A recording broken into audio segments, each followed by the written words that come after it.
오늘 이 거룩하고 복된 부활주일 아침에 여러분 제가 얼마나 기쁘고 감사하고 들뜨고 기대가 되고 그랬는지 모릅니다. 여러분들도 아마 이 주일 예배를 준비하면서 그런 마음으로 함께 예배를 드리고 있을 거라 믿습니다. 이 시간에는 저와 함께 부활하신 주님을 함께 선포하도록 하겠습니다. 크게 한번 우리가 선포하는 겁니다. 그리고 마지막에는 박수로 하나님께 영광 올려드리도록 하겠습니다. 우리 주님이 부활하셨습니다. 우리 주님이 부활하셨습니다. 할렐루야.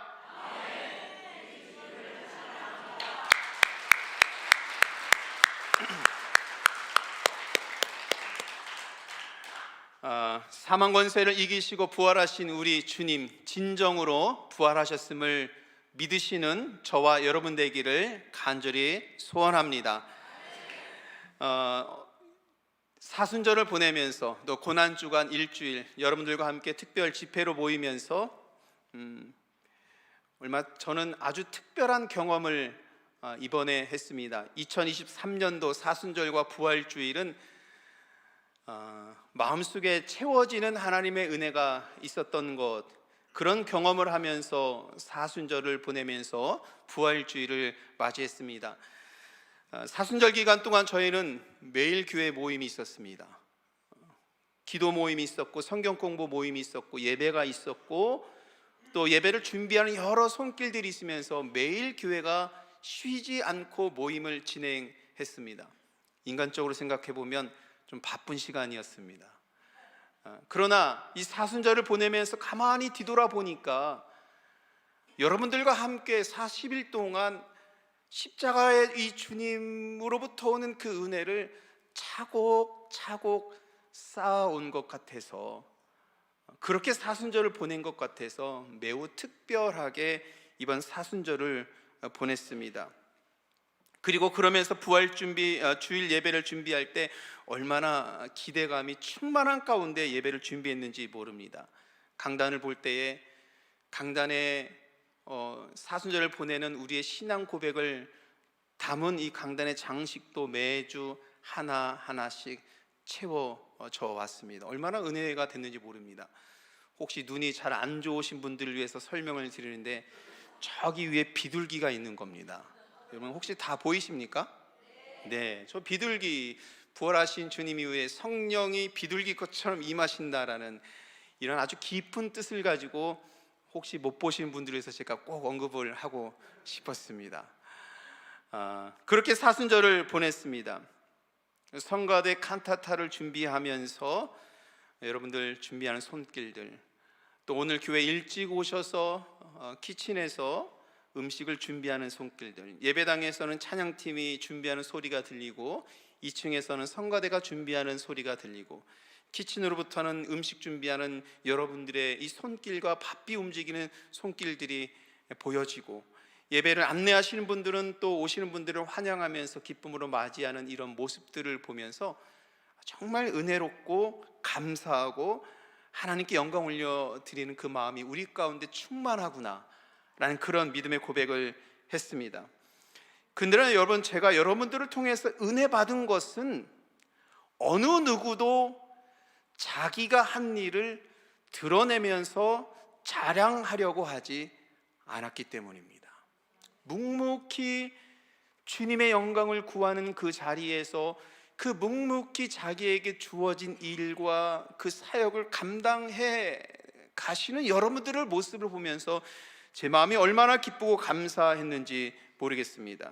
여러분 자신의 시간과 노력을 드렸고 헌신을 드렸지만 묵묵히 여러분들의 헌신을 통해서 주님만이 드러나기를 소원했던 여러분들의 믿음이 보였기 때문에, 그래서 이 믿음의 공동체는 샴버한인교회는 건강한 신앙의 공동체이구나 라는 것을 다시 한번 생각을 했습니다. 그래서 너무 기쁘고 감사했고, 이렇게 사순절을 보내온 여러분들이야말로 부활하신 주님을 증거하는 부활의 증인으로 서 있는 분이라고 여러분 믿습니다. 오늘 본문 말씀 속에 나오는 제자도 부활의 증인으로 서 있는 사람입니다. 그리고 우리는 그 믿음을 통해서 우리가 어떻게 부활의 증인으로 살아가야 하는지에 대한 말씀의 교훈을 이 부활주일 아침에 듣게 됩니다. 그런데 먼저 말씀에서 주목되는 것은 오늘 성경 말씀 속에서 그 제자의 이름이 밝혀지지 않고 있습니다. 그냥 주님께서 사랑하시는 제자라고만 말씀 속에서 언급이 되어 있습니다.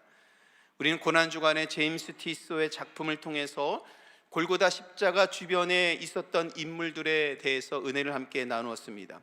주님이 십자가에서 내려다 보실 때에 주님 곁에는 어머니와 이모와 글로바의 아내 마리아와 막달라 마리아가 있었습니다. 그리고 그 곁에 사진을 보시면 사랑하는 제자가 곁에 서 있는 것을 우리가 보게 됩니다. 물론 이 이름 없는 제자는 성경의 여러 정황을 보면 제자 요한인 것으로 우리가 알 수 있습니다만, 그럼에도 불구하고 오늘 말씀 속에서, 그리고 이 제자를 나타내는 요한복음의 또 다른 여러 말씀 속에서는 그의 이름을 밝히지 않고 그냥 주님께서 사랑하시는 제자라고 이렇게 언급을 하고 있습니다. 그럼에도 그렇게 사랑하는 제자라고만 언급하고 있는 것은 오늘 우리가 함께 나누는 이 말씀 속에서 매우 중요한 부분입니다. 우리는 예수님이 사랑하는 제자라고 말씀하셨기 때문에 그가 예수님의 사역에서 아주 중요한 역할을 했을 거라고 생각을 합니다만, 여러분, 그러나 그는 예수님의 사역에 있어서 눈에 띄지 않았습니다. 오히려 예수님의 사역에 있어서 눈에 띈 인물은 사도 베드로였죠. 항상 주님 곁에는 사도 베드로가 있었고, 모든 복음서의 말씀에 보면 예수님과 함께 언급되는 인물은 베드로라는 인물이었습니다. 베드로는 늘 주님 곁에 있었지요. 예수님이 사랑하는 제자라 불리는 이 제자는, 그런데 다른 말씀을 보니까 마지막 만찬을 나눌 때에 예수님과 베드로 사이에 앉아 있었던 인물이었습니다. 또한 부활절 아침에 막달라 마리아가 부활하신 주님을 처음 보고 첫 증인으로서 예수님이 살아계신 것을 증거할 때에 베드로와 또 다른 제자에게 부활의 첫 증인으로서 부활하신 주님을 증거하는데, 베드로와 함께 그 소식을 처음 들은 인물이 바로 주님께서 사랑하시는 제자인 것입니다. 그리고 주님께서 부활하신 이후에 만나신 제자도 오늘 본문에 나와 있는 주님께서 사랑하시는 제자인 것이죠. 이렇게 그는 눈에 띄지 않았지만 그러나 늘 주님 곁에 있었습니다. 그리고 복음서에 오직 이 제자만이 주님이 사랑하는 제자라고 언급이 되어 있습니다. 그러니까 이름 없는 이 무명의 제자는 어떻게 보면 예수님과 가장 가까운 제자라고 볼 수 있겠고, 예수님께서 가장 신뢰하는 제자라고 우리가 볼 수 있습니다. 오늘 함께 읽은 본문의 말씀 속에서도 26절에 보면 주님께서 죽으실 때에 자기의 어머니를 이 사랑하는 제자에게 맡기지요. 이렇게 말씀하시죠. 여자여 보소서 아들이니이다. 이렇게 예수님은 이 제자를 신뢰하셨고 이 제자를 어느 누구보다도 사랑하셨습니다.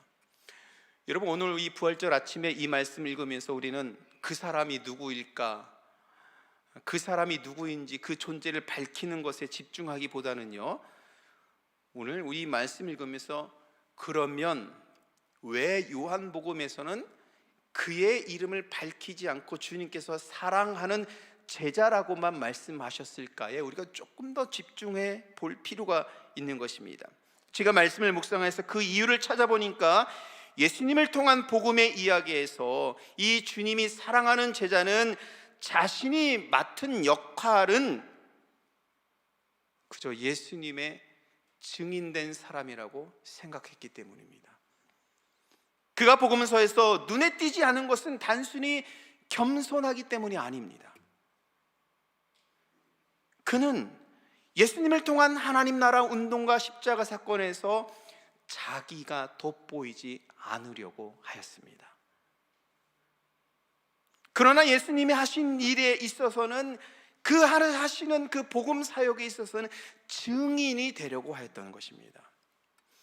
여러분, 이 점 때문에 그는 자신에 대해서 아무것도 알려주지 않으려 하였던 것이죠. 왜냐하면 자신을 드러내면 예수 그리스도를 증거하는 데 있어서 방해가 되기 때문인 것입니다. 오늘 부활절 아침에 예수님이 사랑하시는 이 제자의 모습을 보면서 우리가 어떻게 부활의 증인으로 살아야 하는지에 대해서 말씀해 주고 있습니다. 이 제자는 십자가의 죽음은 하나님의 모든 목적과 계획이 담긴 사건인 것을 깨닫고 있는 것이죠. 때문에 주님이 죽는 그 순간에도 그의 곁에 있었습니다. 그리고 예수님의 피를 보고 십자가의 그 예수의 피가 구원할 것을 처음으로 본 인물이라고 우리가 생각할 수 있습니다. 그래서 요한복음 19장 35절에서 그는 이렇게 고백을 하고 있죠. 이 말씀 같이 읽겠습니다. 이를 본 자가 증언하였으니 그 증언이 참이라. 그가 자기의 말하는 것이 참인 줄 알고 너희로 믿게 하려 함이니라. 자, 여러분, 그가 말하는 것은 예수의 피 흘림에서 하나님의 구원의 능력인 것을 본 그대로 증언하는 것입니다. 다시 말하면 사람들이 예수를 믿도록 하는 것입니다.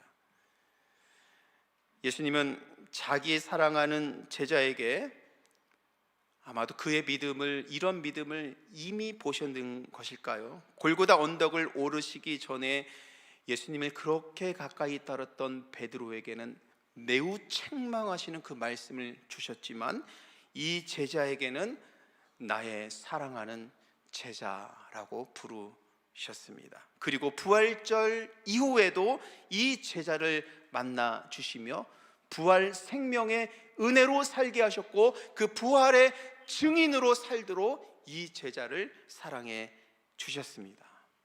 여러분, 저를 따라서 한번 해보실까요? 나의 사랑하는 제자. 오늘 주님께서 말씀하시는 이 말씀이 여러분들을 부르는 그 부름이 되기를 축복합니다. 사랑 성도 여러분, 이 부활절 아침에 우리 모두가 예수님의 사랑받는 제자 되기를 원합니다. 오직 예수 그리스도의 부활의 영광이 온 땅에 충만케 되는 것만으로 행복할 수 있는 신자가 되어야 합니다. 오늘 부활의 은혜와 영광이 충만하여 우리 모두가 부활의 증인된 자로 살고 예수님의 사랑받는 사람으로 세워지고 예수의 부활을 땅끝까지 전하는 교회로 세워지기를 간절히 소원합니다. 오늘 이 말씀 여러분들의 마음에 품고 부활의 증인된 자로 예수님이 사랑한 제자로 살아가시는 저와 여러분 되시기를 우리 주님의 이름으로 간절히 축원합니다. 기도하십니다.